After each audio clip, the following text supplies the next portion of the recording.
Hey, you want to see something really scary? What's your favorite scary movie? I'm gonna scare the hell out of you. What was living behind that boy's eyes was purely and simply evil. They're coming to get you, Barbara.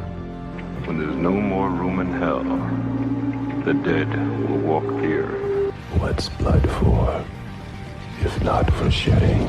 Welcome to Fright Night. Welcome back to Jumpscare. I'm Betty. And I'm Shad. This week's episode is Phantasm III, Lord of the Dead. Oh, I was going to jump in there, but that's fine. Phantasm. The delusion of a disordered mind. A phantom. A spirit. A ghost.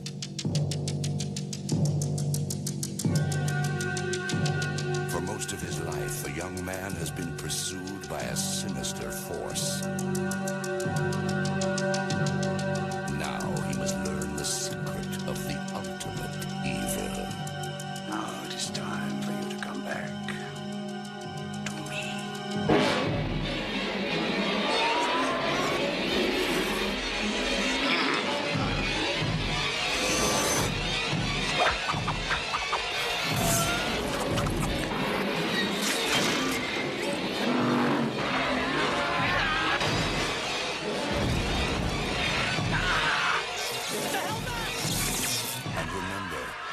This one doesn't scare you. You're already dead. Phantasm III. Coming soon. You should have just jumped in. We could have just done it together. That's fine. It's spontaneous. We don't know what we're doing sometimes. Let's not throw that out there for the audience. Oh yeah, okay, sorry. We meant to do that. Yeah, that was totally planned. Now, this is the 30th anniversary of Phantasm III. It was released in a few theaters in May of 1994. It didn't come out fully on video until the next year, but we're counting it as its 30th anniversary because people saw it in theaters 30 years ago this month. All right, let's travel back in time. It's also the 45th anniversary of the original Phantasm. Oh, goody. Yes. My favorite films. I know, you're so excited to cover all these. Don Coscarelli. Yes. He's the best. I just love him. I do. Between this, the Beastmaster, John dies at the end. Come on. Okay, Beastmaster. I don't have a problem with the Phantasm films. I do. I was trying to, but it didn't work out. You couldn't make it through that. I caught myself in the lie. So, Phantasm III, Lord of the Dead. Now, who is the Lord? That was a title pushed onto them because they decided it was really just supposed to be Phantasm 3. But they were like, no, you can't do that because it's been so long since Phantasm 2, no one remembers it. So call it Phantasm Lord of the Dead. That way people won't think it's a third part. But it is a third part. Also, they added Phantasm 3 is still in there. Also, well, they added that later. Oh, they added that. But even if it's called Phantasm Lord of the Dead, what does that tell me? That doesn't tell me anything. Yeah, it doesn't. It's like the executive that always says, like, hey, I know this is the 7th Star Trek movie, but we need to make this accessible to people that have never watched Star Trek TV shows or movies before. Make it to where they can figure this out. And you're like, those people aren't coming to see this movie, I guarantee you. So this film has a lot of flashbacks to the original. Yeah. We have the original cast. Reggie's back. As he never left. He's in all the films. Reggie's Reggie. Reggie's Reggie. A. Michael Baldwin. The original Michael from the original Phantasm is back. He was briefly replaced in part 2 by, I think it's James LeGros who replaced him in part 2, which was, again, a studio thing that they forced him to do. But this time, the original Mike is back, also played by an actor named Michael. They really stretched the character names on this one. I mean, it's just so much easier. It is, probably. Bill Thornberry's back as Jody. Jody. Yes, Jody, a.k.a. Mike's brother and a possible Silverball. And Kevin Connors as Tim, because like everything in the 80s and 90s, you always have to have the kid sidekick. And Home Alone had been very popular a few years before, so we had to feature a character who was... Kevin McAllister. Yep, I was going to say Home Alone, but you got it. Yeah. So we had to have this, and I got to say, he did a pretty good job of fixing his house up to be murder-friendly, because I love his murder clown that he has set up. Yeah. It's like a trapeze murder clown, and it just covered in knives. Like, it's amazing. He was a pretty badass kid. Yeah. I mean, you have to be when, like, your whole town has been murdered and there's a fucking alien going around, like... doing all these things. Which he doesn't know it's an alien, but... So, for those of us, myself not included, but for those of the audience who has never seen Phantasm, can you just... And since you're a mega fan...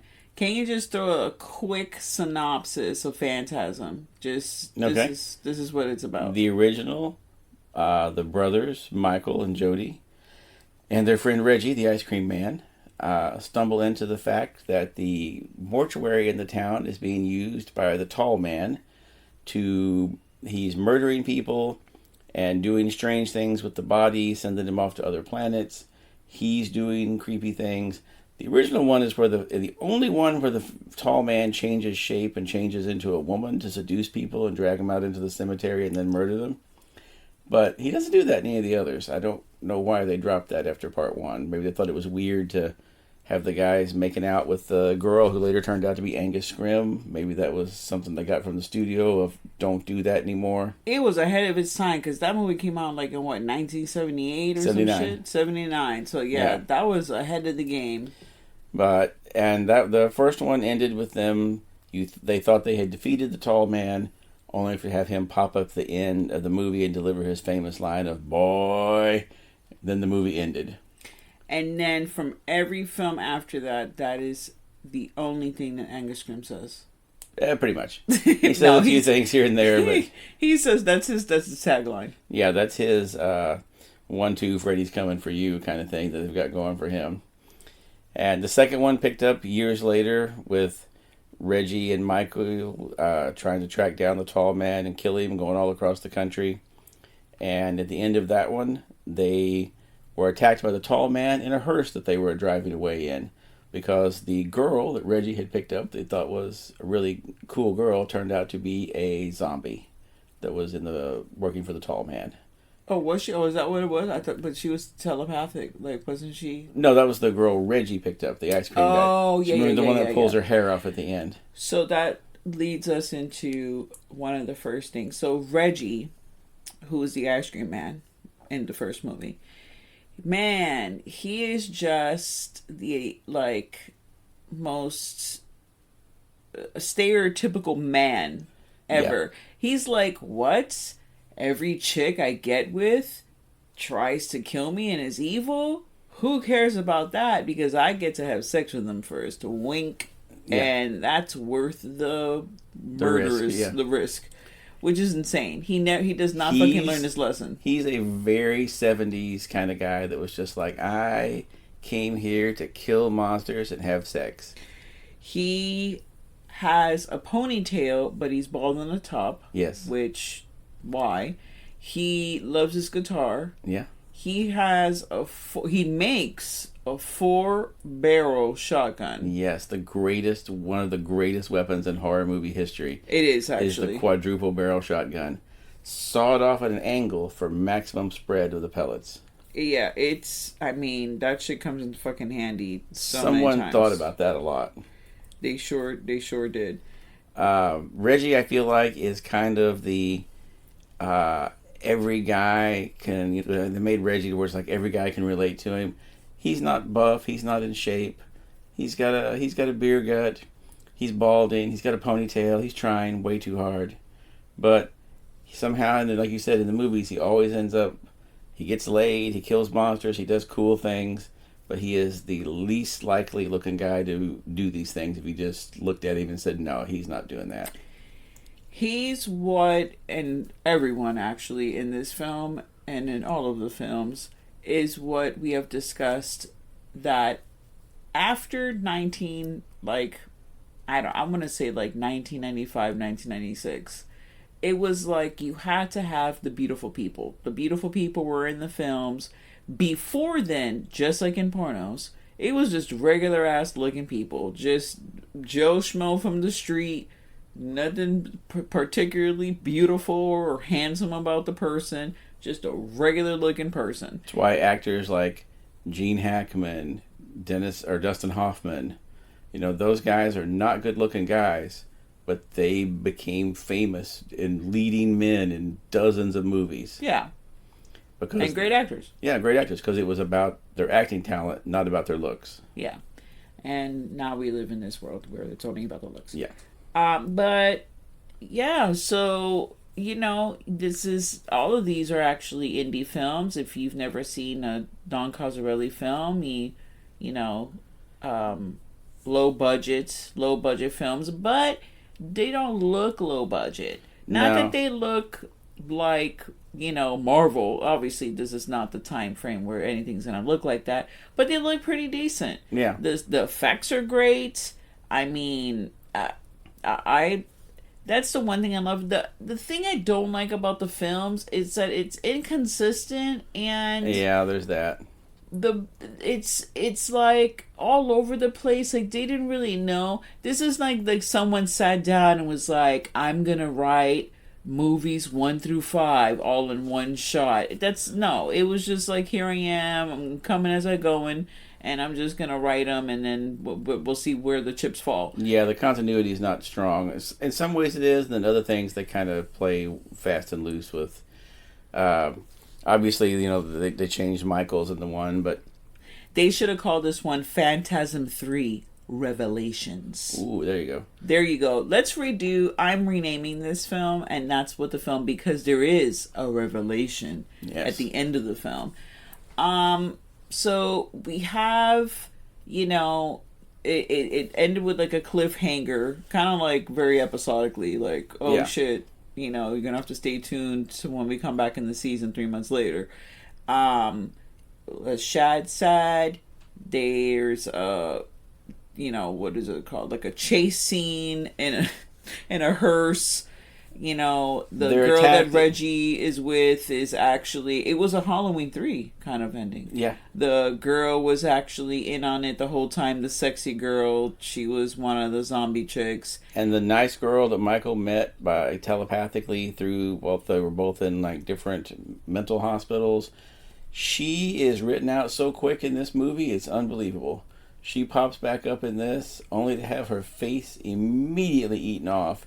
That way you can't recognize her as the head they're using is not the girl from there, and therefore they don't have to pay her likeness, I think. Nope, that's exactly right. Yeah, and then she just gets her decapitated head carried around by the tall man for a little bit, which, okay, that's kind of cool. And the tall man, what are they look like little Ewoks. They call them lurkers in this. Okay, lurkers. So the lurkers, who, if you've seen Star Wars, you know what an Ewok looks like. It looks just like that. More like a Jawa. Oh, Jawa. Thank you. Oh, my God. Go. I just... Yeah, you lost all your nerd credibility just then. I know, I did. Shit. But they're small, is what... I was going more for the stature, not for the cloaked aspect of it. These are the cloaked guys. They're more like the Jawas. They're mini Jawas. I think, since this came out in 79, I think they might have been a little bit like, let's just make some guys that look like that. Those could be evil and scary. That's very true. But, I mean, Dungeons and Dragons has a character like that. Yeah. He-Man has a character like that, right? Yeah, there's a lot of them that show up little tiny cloaked people.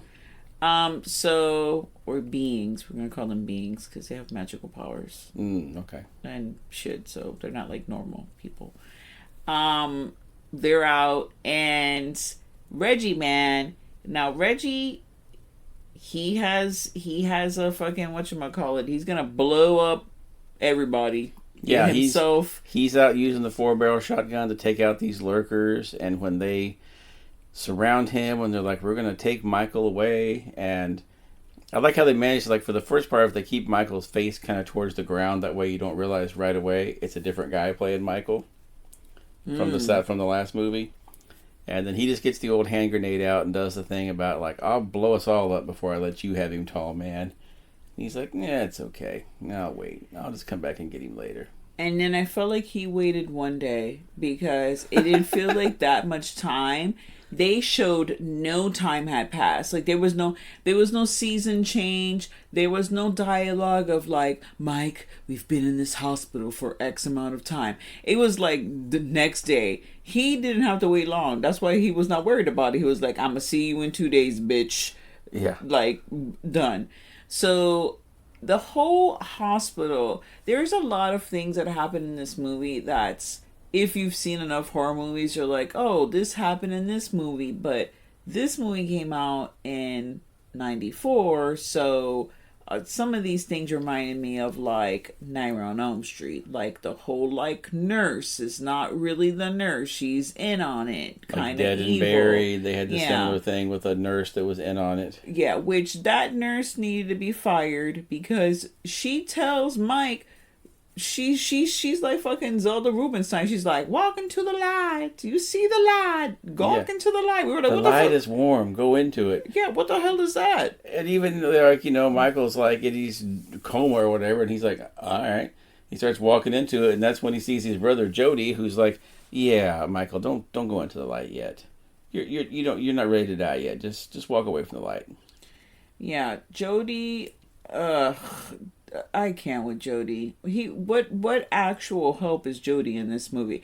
Okay, he does have his moments, but I'm like, he shows up to be exposition guy. Yeah, it's just pointless. And what was the whole? We're not gonna go step by step of this movie. I just need to know, you're a fan. I'm just like, hey, I'm here for the ride. I need to know from your perspective, like, what is the point of these films? Like, what is the point? 1 and 2 were a little more, like, together, I think. But I think the problem with these things is they've always been, like, written and rewritten and changed studios. Studios have had their hand in it, like, messing with it and all that. I feel like, and 2, like, they were never written, like, all out at one time. He wrote the first one, and it was nearly 10 years later when he did the second one. And then it's 6 years later for the third one, and then 4 years later for the fourth one, and then the final fifth one came out, I think, 18 years after the last one. Ooh, and that one is just real bad. Yeah, and I feel like they had talked about for a long time, there was someone trying to reboot these movies, Roger Avery, Quentin Tarantino's writing partner for, like, Pulp Fiction and a lot of that. He wanted to reboot these, and he had, like, a plan for, like, a 3 or 4 movie series. And then they had talked about doing a TV series at different points and that. And I feel like this would be really good if someone sat down and plotted out like 3 movies or 3 seasons of a TV show and had it really tight with what was going on and kept the continuity going. Yeah, because what we need to know is, why is the tall man here? Why is he going and just eradicating these small towns? Obviously he's using these bodies to make the sentinels, which are the flying little silver balls. Yeah, this one and the lurkers. Yeah, this one you discover that when he takes the bodies, he does something to them to shrink them down and make them into the lurkers, and then he takes the brain out and puts the brain. Yeah, well, he takes the whole brain and just puts it inside, like when it's shrunk down to small enough to fit inside one of the silver spears, which in this one for the first time they call sentinels. Yeah. And then he's using the sentinels, and then he has, for one evil purpose, and he's got the lurkers out doing other things. This one they bring back the grave diggers too, which is the guys who go out and dig up the bodies in the cemetery and bring him back to the mortuary for the tall man to do his thing on. And they just look like tall dudes in gas masks and coveralls. Which we never find out, like, what's underneath that mask. Yeah, what's going on with them. We don't really get to the bottom of that. I mean, it is creepy, nevertheless, but it's still like, what is underneath there? Is that just another, like, someone else that he's controlling? And he has a lot of power to be controlling all of these things at the same time. Yeah. But spoiler alert, but not really, because this movie is 30 years old. Mike. Yes. Mike is, and I know you're not going to remember this, but I think the whole thing with Mike is that the tall man is prepping him to be the next tall man. Yeah. He's one of the race of people that the tall man is, because he has something very similar. Like in this one, for the first time, you see when he's hurt, he bleeds the like yellow blood like the tall man does. Yeah. So he's obviously the same race of people as the tall man. But they don't explain how the fuck that came to be. Yeah. Because when you first see them in the first movie, he's a little kid, he a human, he got a brother, a family, he living out in the Midwest or whatever. Now their parents were dead. Yeah, the parents were dead, but I'm saying... So technically it could have been that maybe the parents were tall man people. They fled to Earth. Okay, I see They fled to Earth. Mm-hmm. And then the brother doesn't know about it either because they fled before he was born. And he doesn't know, or when he was young enough that he doesn't remember anything. Maybe that's why the brother, Jody, when his brain is put inside of the little spear, he's one of the only ones you see that he's able to kind of fight the tall man a little bit and, pull away and, go contact Jody and talk to him and tell him some things. Maybe that's why, because his brain's a little different because he's not human. Yeah, okay. Maybe that explains the telepathy that Mike had in the second movie, where he was talking to the woman, across country and all that. Maybe that's because he's not a human. Okay, fine. Now, this is never said in the movie. This is just my theory. Yeah, but so if you're listening, Don Cascarelli, I will help you write this. I'm dead. Oh my god. But yes, I see that. I agree with that because it just logically makes more sense. These movies are super loved. I mean, the first one is like, wow, big fan. Like, we saw when we went to see Ravager in the theaters when they did that midnight showing of it at the Enzian. People showed up with models of the car. People showed up with the Hemi Cudas models. People showed up with, in costumes. People doing all this. Yeah, they love this movie. The movie's fine. I don't know if it's one of those because I've seen it so many times. It is very slow paced though, that first movie. It's not not that it needs to be action packed, but it does have a very just like laid back. I mean, I understand it's the 70s, but it is a very laid back like horror film. The floating balls are very cool. I like the kills. There's a lot of creepy look. You have like a 7-foot, I don't know exactly the actor who plays the tall man. His name is Angus Scrim. I don't know how tall. Crazily enough, he was only 6 feet tall. Okay, well that's still pretty tall, but it is tall. But they put lifts in his shoes, shot him from different angles, and they also a trick in the first movie they did that they've talked about before was they put him in a suit that was too small for him, so it looked like he was stretching out of the suit and kind of breaking at the seams. They put him in a little bit of a too small suit. That's very cool. Yeah, one of those just some little tricks to make him look taller. Yeah, well, he's menacing looking and very creepy. And, the voice. He does a fantastic job. Like, yeah, he's great. Everyone does a, fine job. He might be the only guy, the only, horror villain to come back for every installment of it to be played by the same guy, because they haven't done any remakes of this, because now Robert Englund came back for all the initial Nightmare on Elm Street movies. But so part of the franchise he wasn't in every single one, so he's not he counted. wasn't in every single one of them, even though they did a reboot. Michael Myers, everyone's different. Freddy, everyone's different. There's Jason. Chucky's the same. Chucky's been Brad Dourif from the very beginning, and the tall man. If we're gonna count that, because he is a doll, it's not the actor himself playing it, but it is his voice. It's his voice. So that's the closest anyone is gonna get to him. Those two have been the consistent voice and face of the franchises that they represent since the beginning. Robert Englund's changed when they did the remake. He wasn't there for that. Jason was a different guy tons of times. I mean, Kane Hodder's the most identified with it just because he kind of, pushed to take over that role. But the rest of them, like Michael Myers, apart from Nick Castle, everybody was Michael Myers. Deborah Hill was Michael Myers at one point. Yeah, so everybody's been Michael Myers. Yeah, like you said, literally. So for Angus Scrim to have been the tall man through 5 movies and through what? Let's see, from 1979 to 2016 when the last one came out. Shit, That's crazy. So for nearly 40 years, he was the tall man. He was. He was very tall. So that's kind of impressive.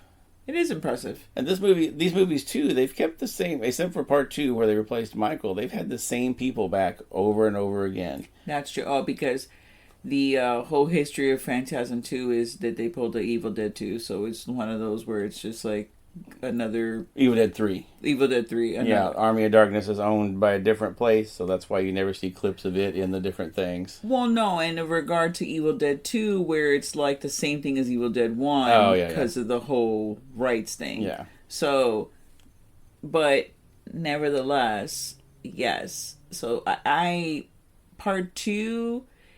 like I said, the same thing. You have the telepathic girl. We've seen this chick in Friday the 13th. This like character, where she has like telepathic powers. I do like the connection that you made between Mike having the powers because he is not of this world. Yeah, which would explain why Angus Scrimm wants him so hard. Like, the tall man is just after this, like, kid, like, big time, from part 2 on. Well, really, yeah, from part 1 even, he was kind of after him, and maybe he was, I guess, as much then. Yeah. Not as much then, because he was kind of after everybody in that town, but, but yeah, I really do think that's why he's always been after him like that. Because he needs him, he's one of the people that got away. Yeah, you can't let the survivor... And either he wants to bring him back and, bring them back to their planet to do whatever, or he bring him back and you're going to be another tall man. I think he just wanted, honestly, I think the tall man wanted to retire. He was tired. And he was like, you know what, I've been going to all these little towns, these small towns. Every town I see a rocking chair in the porch. I want to sit on that rocking chair and I just want to chill out. I'm tired of driving this hearse, hanging out with these nunchucks, like, these brainless idiots, floating around and doing this whole brain process. He needed a break. His 401k was ready from whatever planet he was from. And he was like, you know what? Let's pass it on to the young. And let the young guy take over because I'm done. Or since they, imply in a lot of these that there's other dimensions and different things, maybe Michael is the tall man from another dimension. Maybe he's the younger version of him. Maybe in 100 years or whatever, that's what Michael's going to look like. Because who knows how old the tall man is. We see him get murdered numerous times in the course of the series and come back. All of them come back, so maybe there's different versions of him. Reggie's not at all related to them, right? No. Okay, well that's kind of weird because Reggie has that capability of opening and closing the portals. Yeah. So I don't know. Maybe he had a little something in him too. And I feel like the tall man has had countless opportunities to kill him, and he never does. Yeah. He tries, but he never does. I don't know. I think after he did the deed with him, he was like, I can't kill him because I might want to transform into some other, chick so I can get with Reggie again because Reggie apparently... No, he never, Reggie was never one of the ones that... Reggie never had sex with any of the tall man in his girl form. I thought that he had sex with the first girl that was in the graveyard. Oh, no, that was another guy. That's a different guy, yeah. Damn. Yeah, so no, it's not that. I think the tall man... no. Well, how about... Oh, okay, I was going to say the girl from the second part. She has some tall man in her, no? She was kind of a zombie crazy thing. But she was infected, though. She was infected with something, but we don't know what. Damn, Again, Reggie's they're not penis, clear. You think it just fell off? Like, now, let's talk about the scandalosity of this film. Like, oh, yes. They introduced, besides the young kid character... Tim, played by Kevin Connors. We introduced another character. Why they named him Tim? Tiny Tim. Why they did the Tim? They introduced another new character in this one. Rocky, played by Gloria Lynn Henry. And she is ex-Army. And she's out just trying to figure out what happened to all the people in her town. I guess she came back, saw everybody was murdered. So her and her friend go out to find out what's going on. They go to the mortuary. They, of course, the only weapon they bring is nunchucks. Because like you do. Like you do. And let me tell you, that was another thing in these 80s and 90s movies. It's like we have another connection to Nightmare on Elm Street. The fucking chick from Dream Master, her brother was all about the nunchucks or whatever. And then she absorbed his, like, capability or his power, which was, like, using all those. And she was all about the nunchucks.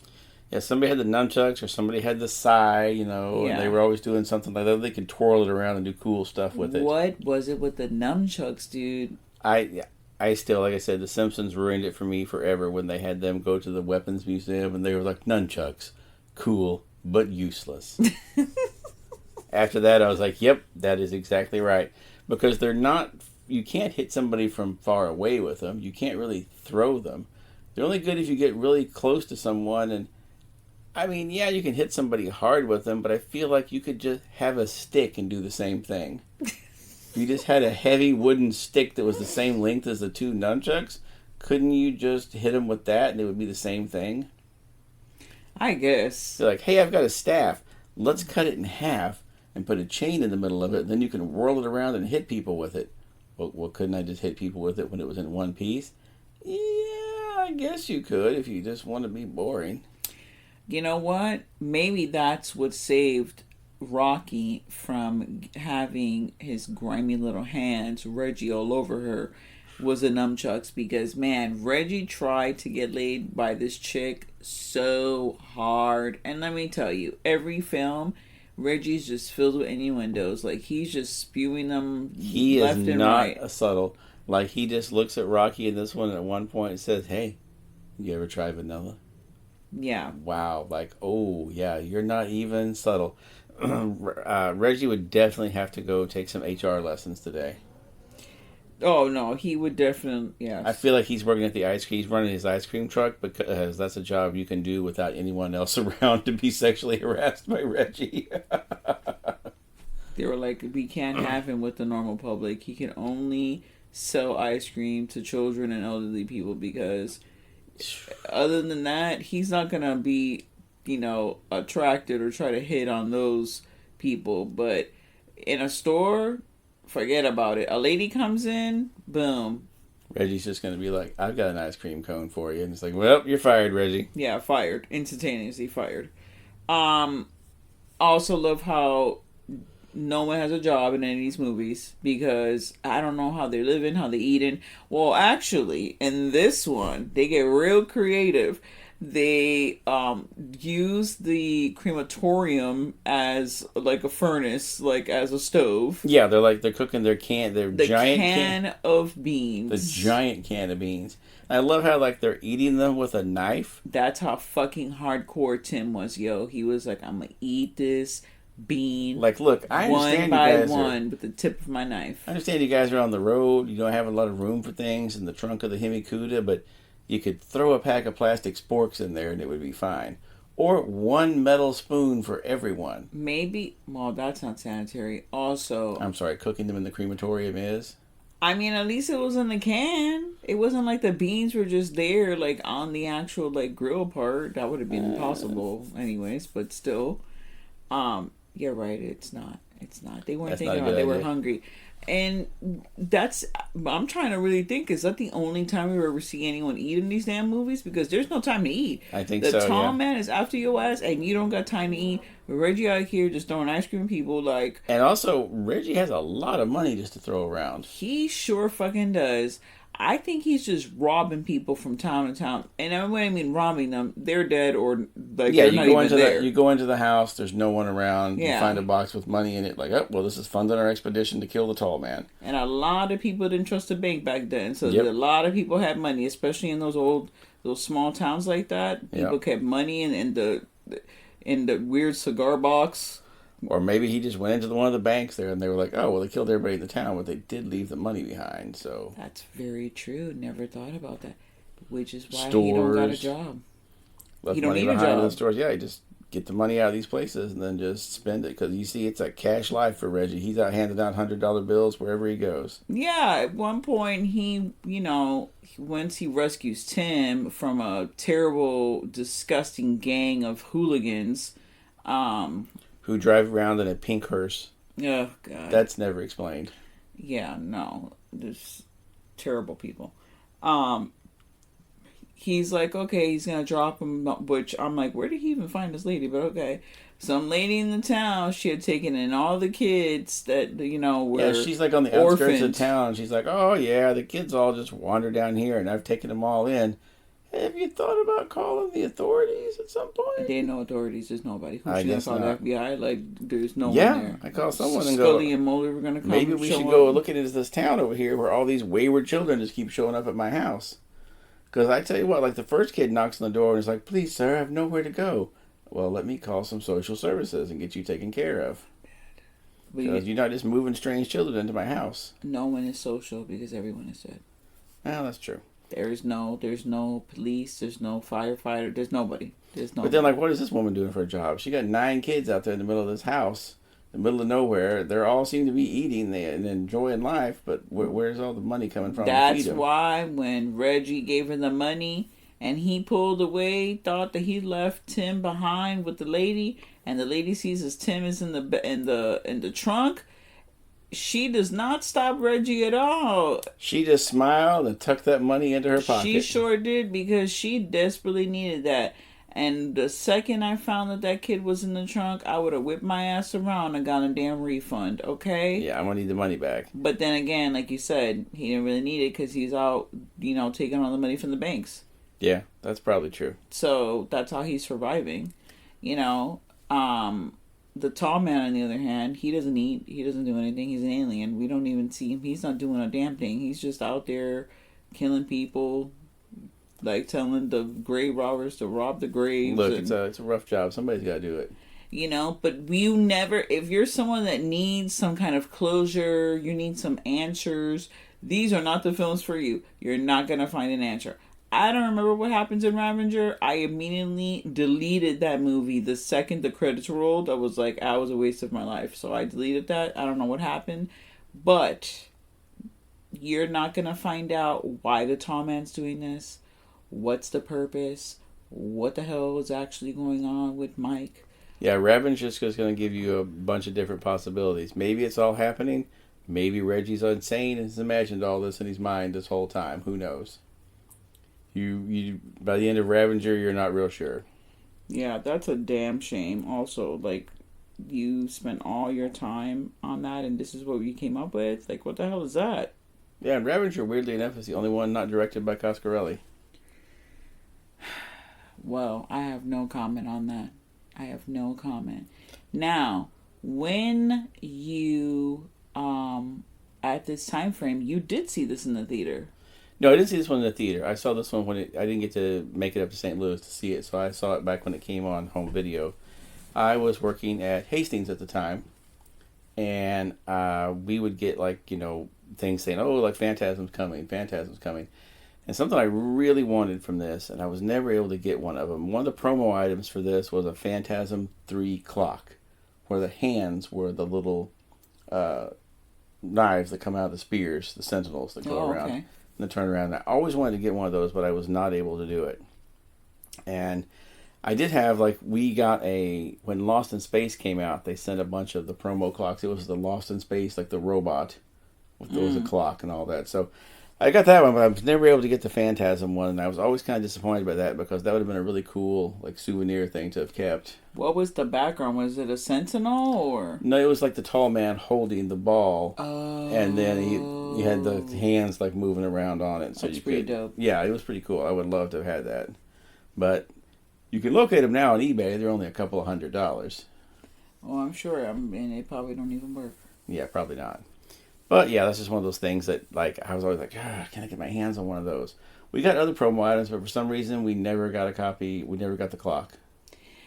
Now that I think about it, when I'm saying the popularity or the love that Phantasm people have for it, J.J. Abrams Yeah. love the film, and he actually was the whole like driving force between like the 4K restoration for the first film. Yeah, right? because he loved it so much. And then he even loved it so much that's why he named her in the new movie Phantasma. Yeah, and then her armor is silver. Yeah, her armor's literally looks like the Sentinel. Yeah. So, which is pretty cool homage to or nod to the films.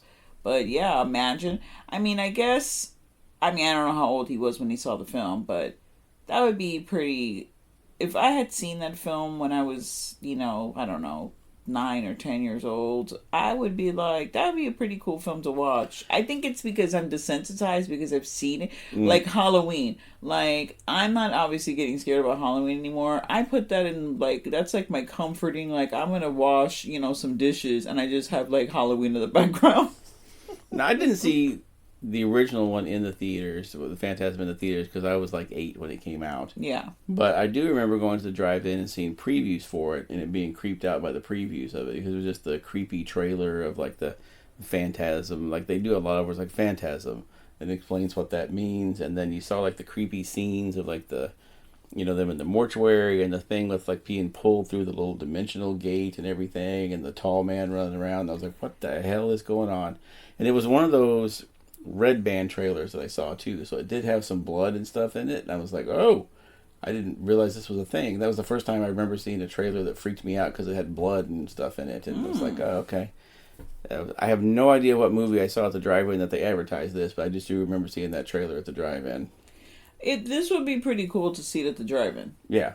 This is a good drive-in movie because if, like, you're already outside, I would say, like, 75% of the film, you're driving, you're outside, the atmosphere matches, you're in a car, they're in a car. Yeah, it'd be kind of fun to see this, yeah. Or in a mausoleum. I wonder if they've done that. That sounds like some shit fucking California would do. Well, I'm sure they've probably shown always this. Has in the freaking Hollywood Cemetery. That would be I'm sure they've probably shown this there or somewhere. Pretty amazing. Now, one of the things I may have mentioned it before, that when that movie Leviathan, they showed it at the pool when I was in college. Oh, yeah, that's cool. That way they had like a screen above the pool where you could just like float in the water and watch the thing, and it was like, that was kind of a neat thing because you're actually floating on the water during an aquatic horror movie. That was fun.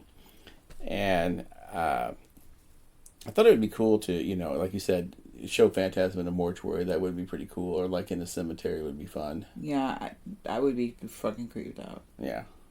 Maybe there's like a grave like that has like, it's dug up. Just sitting there looking very suspicious and convenient. Yeah. Part of the thing, obviously, not like somebody's really in there. No, we're not going to dig anybody up for real. No, we're not We're not the tall man. We're not one of the grave diggers. We're not out there doing that. But that'd be pretty neat to see. I can't believe it's been, 30 years just went by so fast. Yeah. I can't even, I would have loved to have seen this in the theater just because in the midnight, before Scream, there was, and my perception on it is going to be different from yours because you were more of an adult at that time and I was not. But I feel like horror films in the theater, not direct to video, there weren't a lot of them. It was kind of like, a horror film. It wasn't like how it was, like, maybe like in the 80s and then after Scream where it was like, oh, there's a new horror movie coming out, and everyone's like excited about it. And people weren't just like bothered or like annoyed, because horror at one point I feel got like not a bad rap, but people just didn't care and they were just like annoyed by it. That's my perception on it. How it was just like, it was like low grade, like, ugh. I feel like after Silence of the Lambs came out, everybody stopped doing like horror movies, like things like Graveyard Shift and Phantasm and stuff like that, and everything shifted to serial killer movies because they're like, ooh, if we can do this kind of scary, creepy movie and it gets a critical acclaim, we're going to try to make our own. And you got a glut of the imitators of all that. And all these movies that we used to get in theaters, like Phantasm III would have gone to the theaters, went straight to video. Things like if it even come out a couple years after that, I don't think Candyman would have probably gone straight to the theaters either. It would have probably gone straight to video. But, there were some things like Candyman and I'm trying to think of another one off the top of my head, but I can't. Like Candyman was a big one that came out in the early 90s that, really influenced a lot of people. But it didn't, it wasn't for years that a sequel to that came out even, so. And that should just have stopped right there. Number one. But, yeah, the 90s was kind of a wasteland until Scream came out. And then for a while there was just Scream copies, but. Yeah, after Scream, we were just inundated with, like, horror was alive again, and there was just so much of it, like, and then it became, and I don't know who made this decision. I mean, obviously, the houses, but I don't know who exactly was like, you know what? These movies, because of Scream, need to have recognizable or just brand new, fresh teen faces. Like, there were so many movies with teenagers. Yeah. And they were coming out, man. It was just like I feel like once a month there was a new fucking movie coming out that had a Jennifer Love Hewitt or... Well, I think they realized that, like, Sarah Michelle Gellar. In the 80s, they had all these, like, unknown actors that, they weren't necessarily... It was the movie... It was the idea of Nightmare on Elm Street that was drawn in. Nobody knew who Johnny Depp was at the time. You know? But then I think they thought, you know what? These people have already got, like, Sarah Michelle Gellar is already on a hit show that people like. Of course, so they're going to draw. They're going to be drawn to the theater. Let's pull all these people into it. Same thing, like, even with Urban Legend. You've got people from Smallville, people from Dawson's Creek. Yeah. People like Tara Reid. I don't think American Pie had come out yet, but she was... No. But, like, what's her name? Elisa Witt was in there, and she had been on some stuff. It was even like Danielle the John Harris Hughes. showed up in that, Yeah, it was a John Hughes, like, of horror. Yeah. It was like, you have, like, the Brat Pack, and they were just gonna be in different things, and then, they were all over the place. Man, there were so many of them. And then it just became... like, oh no, like this again. Yeah, and that died off fairly quickly. And then here we are. Yeah, I feel like the last big example of that with like a person being in from one of those like WB TV shows or whatever was Jessica Biel in the Texas Chainsaw remake. I feel like after that they kind of hit it and went, all right, we've reached the limit now. After that they went back to looking for more unknown people. Yeah, because it just, you don't want to have to pay these people either. Yeah. Like, because then they come in like, oh, well, people know me. Like, that inflates your budget already. And they were trying to make a cheap horror movie to begin with, and then they ended up spending more on it than they thought. Yeah. So I'm going to go ahead. I'm going to rate Phantasm III, Lord of the Dead, 3 knives. Okay. We have to rate this? Yeah. Oh, okay. Well, I didn't know... I was like, no rating. I'm gonna rate it 1.5 knife. Wow, savage. Yeah, I mean, I don't know. I hope I never have to see these movies again. I'm not a Well, listen, the 30th anniversary of Part 4 won't be coming up for 4 years, so you won't have to see it for at least 4 years. I got 4 years of nice and calm, non-Phantasm life. What's your favorite Phantasm movie, guys? Let us know anywhere, and on the comments of any of the numerous posts you see for this, let us know what your favorite Phantasm movie is. Are there a lot of Ravager fans out there? And why are you a Ravager fan? I'm just curious. No judgments. I didn't hate Ravager, but I did have some issues with it. But I fell asleep, so I can't. Yeah, let us know what your favorite Phantasm is. Let us know who your favorite character is. We'd love to know. Reggie seems to always be the fan favorite, but who out there, who maybe there's a Jody fan. Maybe there's a Mike fan. Maybe there's maybe someone's just out there for the Sentinel. Yeah, whose favorite character is the Silver Ball? Yeah, that's just like who's the Silver Ball? Yeah, because it didn't have a name for the first The first two didn't have, they didn't really say it. It was just the spear or the silver ball or whatever. They even in the trailer for it, they just said the ball is back. Yeah. Which, yeah, I guess once you, like, you know that it has a brain in it, you gotta call it something. It's just not a floating ball. There's more to it. Which makes sense, because how would he control it? You know, I guess in this one, you get more meat. You get a little bit, it's like, oh, we have a puzzle. There's only one piece on the puzzle board. We found two.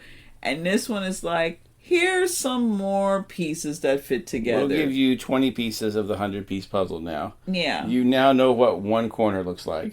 But that's it. Good luck. You will not find out anymore. Good luck. I wonder what Angus Scrimm thought about these films. Not so much what he thought about them, but like what his, actors come in with their own ideas and how they want to play the role, and like where his mind was, like, or he was just like, I'm just taking the money and running. My whole $50. Well, he was just friends with Don Coscarelli, so I think he just did that as a favor to him, and probably just kept doing it as a favor to him. I love Bubba Hotep. Yeah, that's a great one. I don't have anything against Don Coscarelli. I love a good old indie film like Hello, Halloween. Like, where would we be if we didn't have these, independent films? And a lot of them are the best ones. It's just, I'm someone that I kind of just need. It depends on the genre, but if you're gonna say, like, this is an alien, like, I need to know what is the purpose of this being. Like, what's the end game? Phantasm IV Endgame. That's... There you go. I'm just gonna rename all the Phantasm movies. The revelation for this one was, we already, the cat was already out the bag. That was a revelation. Yeah. So, which is pretty cool. I think, actually, that's the coolest thing in the whole fucking movie. Besides the girl getting her whole fucking face blown off by the sentinel. Yeah, that was pretty good. Yeah, where it's just like a gaping hole that goes straight through her face, and it's just like and I love when there's like steam, like when there's like the smoke. Yeah. 'Cause it was moving so fast. Yeah, that's great. Is when you look at Mike and his eyes are changing. They're like silver, like the ball. Like they look like lead. That shit is cool. I wonder how they did that. See, it'd be cool, like, if they, in part 4, had picked up and Michael was starting to get, like, tall man abilities, and you find out, like, he was, like, going to be the leader of the resistance against the tall man from those people. Like, we want to be... There's a group that wanted to be benevolent and not bother people. There's a group that wanted, like, he was maybe going to be the leader of that. Do something would have been cool. Yeah. Or, like, maybe the tall man was doing all this to, like, revitalize his species. Like, he was... Yeah, we never really found out what their end game was, why they were doing this. No, we never did. But, oh well, it is what it is, and here we are, and, was it all a dream? It could all be a dream. I guess it's just up to your own interpretation. The end.